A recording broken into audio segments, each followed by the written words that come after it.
qu'on retient du match, bien sûr, outre le résultat fabuleux, c'est l'ambiance, 80 000 personnes à fond, de la musique des années 90, c'est un peu n'importe quoi au niveau musical, mais bon, on s'en moque, hein. Il y a eu de la Marseillaise, il y a eu de Aola, il y a eu du clapping, et surtout les Blacks ont été impressionnés, ils ont avoué qu'ils avaient rarement entendu autant de bruit, voire jamais autant de bruit, on dit les entraîneurs, on dit l'entraîneur Foster ou bien le capitaine Whitelock.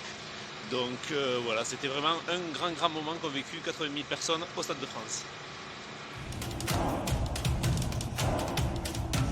La phrase, c'est celle de Melvin Jaminet en zone mixte après le match.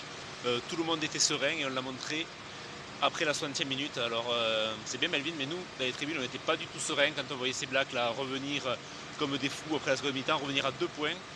Et puis bon, il y a eu la relance de Ntamak, le relais de Jaminet puis de Dupont, et puis après tout s'est enchaîné, tout s'est bien goupillé. Donc finalement, l'arrière de Perpignan avait tout à fait raison et il n'y avait pas de quoi s'inquiéter.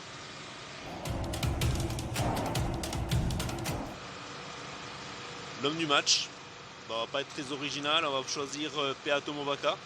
C'est quand même le talonneur remplaçant, a priori, remplaçant au Stade Toulousain et remplaçant en équipe de France de Julien Marchand. Là, Marchand est blessé, Movaca enchaîne.